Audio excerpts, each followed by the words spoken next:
It's time to talk about the important issues for the natural state.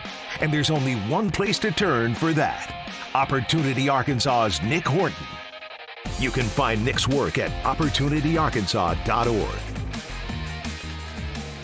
And welcome back to the Wednesday edition of First News here on the 23rd of April, just about 20 minutes in front of 8 o'clock. And the Arkansas legislative session wrapped up a week ago, but still lots to talk about, to recap it, kind of digest what went on, as Nic Horton, the CEO and founder of Opportunity Arkansas, joins us this morning. And Nic, welcome back to the show. How are you this week? Before we get into all the business, did you have a good Easter with the family?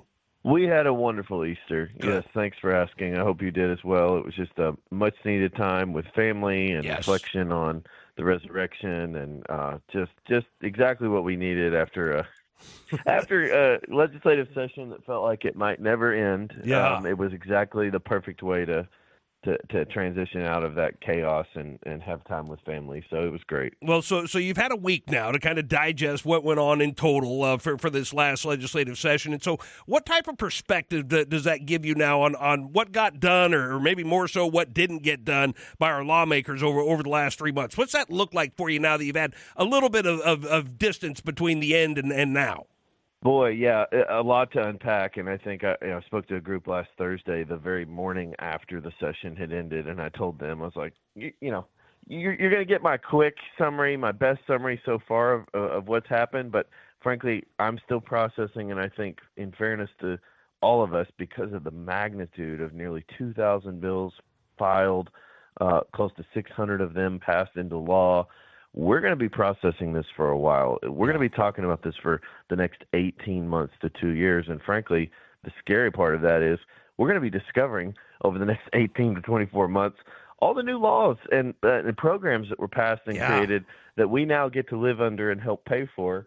So we're kind of still coming out of the fog of all that. I think it's going to be, and we'll be talking about this a lot more on the Finnegan Show today as well, Toby, if folks want to tune in from 4 to 6. Digesting and processing the session. But I told that group, and I'm going to just tell your folks and tell folks around the state for the next couple of years, 2023, 2 years ago, was a really significant high watermark in the conservative movement. We took several steps forward with massive income tax cuts, with parole reform, with universal education. I think the conservative cause took 2 steps forward in 2023. And the hope, right, for the last 2 years was that was just the beginning. Right. And we were going to keep the momentum going. And if we took 2 steps forward in 2023, we're going to take another couple steps forward this year. Unfortunately, and I think you've got to look at the whole session on net, you've got to look at the budget, you've got to look at all these different pieces, but I think we took at least 1 step backwards. And as someone told me after my remarks the other day at the Center-Right Coalition, they said, no, I think we took more than 1 step backwards. So we could debate that. Sure. But on net, I think, frankly, this was an extremely disappointing session overall. And, it was a setback for the conservative cause overall. As far as some of the things that happened, especially on that last day, because we talked the morning of the last day of the session, but then some business was done throughout that last day and even a little bit after the last day. But one of the loose ends was the food stamps bill. We didn't know going into last Wednesday if I was going to catch a vote or not, or what was going to happen with it. And so Can you talk a little bit about where that ended up? Because obviously there's no reports of it ever getting a vote on that final day of session.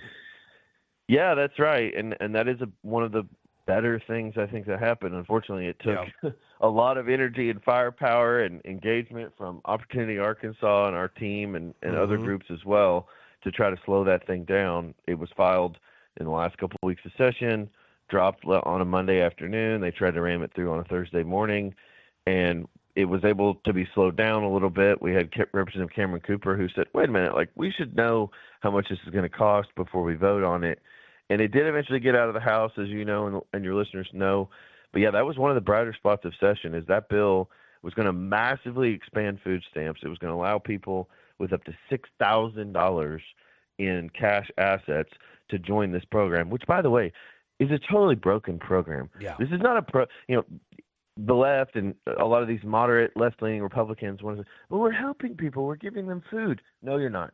You're not helping people. You're not even giving them food. You're giving them a voucher that the left is supposedly against when it comes to the education program. But that's a topic for another day. Right. But you're giving them a voucher that they can then take, and an EBT card with $200 on average on it, that they can then take and buy Cheetos and Coke and Oreos and all of the candy, all of these horrible things that are actually horrible for them and their health.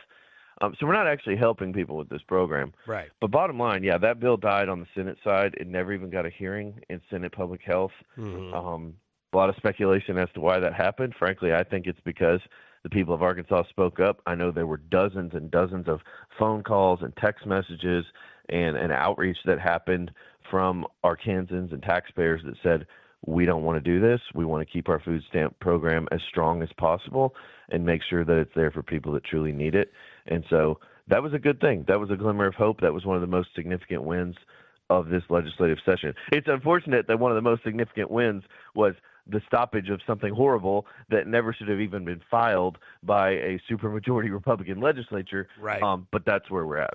It kind of seemed like that some lawmakers were saying, hey, the offset to not getting the food stamp bill, we're going to do this good thing, which was they made an announcement last Wednesday that they're taking soda pop and sugary foods and things like that off the SNAP money that you could use to buy food, the EBT cards, that you wouldn't be able to buy that anymore. Is that a good move in your opinion? And does it offset? Does it offset the bad that went on there that might have gone on with the food stamps bill? Yeah, no, I don't think it's an offset, because if the food stamp bill had passed, you would still be adding. Well, we don't even know for sure because we never got a real fiscal estimate or fiscal impact statement. The one that eventually got filed by DHS was sort of a joke, frankly. It was not even accounting for all the new people that were going to be added to the program. But there were some independent estimates done that assumed or calculated that up to 10,000 people a year. Wow. A year we're going to be added to the food stamp program because of that bill. A lot of money. And the reason it was a year, because it was a perpetual increase. There was a trigger mechanism in that bill that was going to perpetually expand the food stamp program every 2 years as inflation goes up. Wow. So it wasn't just a one-time hit. It was going to be forever and ever amen that we were going to continue to add people to the food stamp program.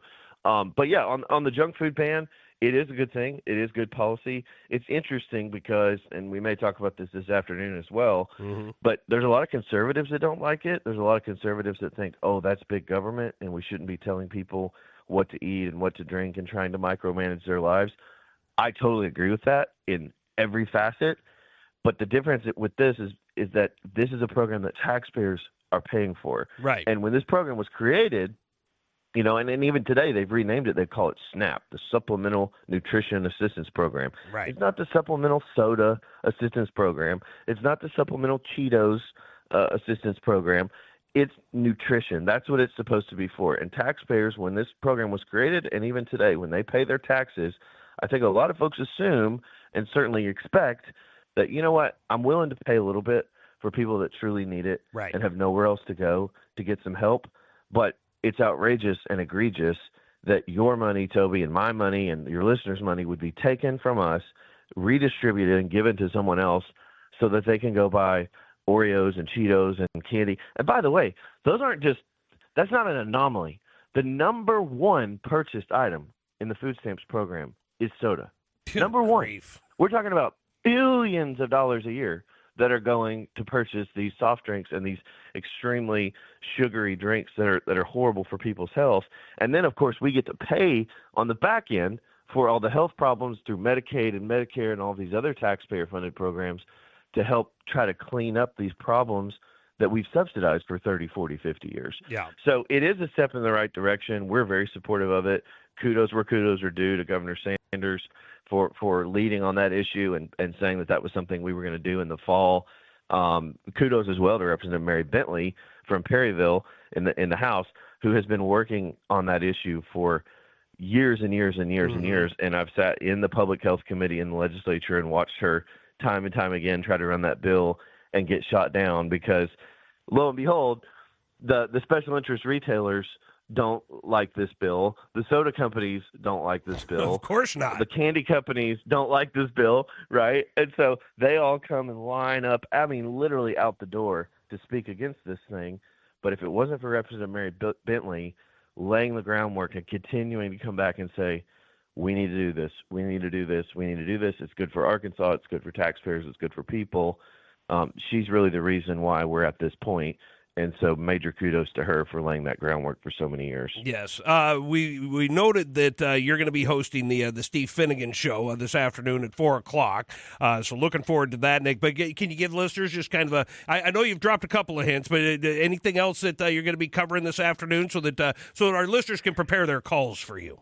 A lot of just post-mortem on the legislative session. Yeah. There's so much to unpack there. 94 days, almost 600 bills. Almost 2,000 bills, almost 600 of them signed into law, and just a lot to unpack when it comes to Medicaid and tax cuts, or should I say the lack of tax cuts and increases in spending and some of these welfare expansions and education decisions that were made and a whole host of major issues, as always, because this only happens every 2 years. And so you've got legislators and special interest groups and bureaucrats and everyone else who sit around for 2 years and to think of all the bills that they want to try to ram through in this 90-day period. And then we spend the next 2 years, as we said, unpacking and trying to figure out what the heck just happened. So we're going to spend a lot of time on that on the Finnegan Show today. I want to have people calling in. What were their highlights from session? What were some things they were disappointed in? What were some things that surprised them? And then certainly we'll give our thoughts and perspectives on the session as well. But that's really going to be a lot of it today because there's just so much to unpack and it's still so fresh. Well, so I hope people will call in. I can tell you right now, well, we've gotten about 5 texts just while you were talking. One of them does say Nick for governor. Well. Yeah, you got that one going on. Well, that was nice of her. That was nice for her to listen this morning. But, we've got one person saying, I've even heard of people buying lottery tickets with EBT cards. I don't know if that's true or not. I don't know if that's a possibility. Another person saying, how do all these crazy bills get introduced in the first place? Someone actually had to sit down and put pencil to a piece of paper and put these things together. And I don't understand why we don't call out the individuals instead of the bill. Though I will say to that person, if you go follow, especially on the YouTube channel, if you follow on Twitter, if you follow Opportunity Arkansas, the names of who's putting these bills out are very broadly promoted as to who they're attached to. So if we don't do it here in the interview, we try not to overdo that. Look, we're a policy organization and we're not a political organization. We're not personal. And so we try to talk about the policy as much as possible. But yes, it's an open secret. It's very public information. And as you said, go to our social media accounts, go to YouTube, go to our website. We're always, as a matter of just record, we're always happy to and willing to say, these are the people that are doing this and people need to know. And frankly, most of them are Republicans. And I think in today's society, in the supermajority world that we live in, a lot of these bad ideas that get traction, they're almost all Republican bills. And I think people need to know that because it's so easy to think, we got a Republican governor, we got a Republican supermajority, we got Republican constitutional officers. What could go wrong? There's a lot that can go wrong if we get complacent and we don't stay engaged. That's right. That's 100% correct. So make sure to listen to Nick this afternoon, 4 o'clock, as he fills in for Steve Finnegan. Of course, you'll be able to call him at 501-403-5276 and ask your questions to him throughout the show between 4 and 6 this afternoon. But Nick, always love having you on the show. Of course, you can follow everything that Opportunity Arkansas is doing at their website. OpportunityArkansas.org is the website, and that obviously you can go into their Twitter account and the YouTube pages as well to get their information. But Nick, always appreciate you joining us, and we'll do it again next week. But looking forward to hearing you this afternoon. Talk to you in 2 years, right? Yeah, when the next session starts. That's right. Yeah. We'll talk to you. I think there's going to be a few things we got to go over between now and then. Oh, I guess you're right. Thanks, brother.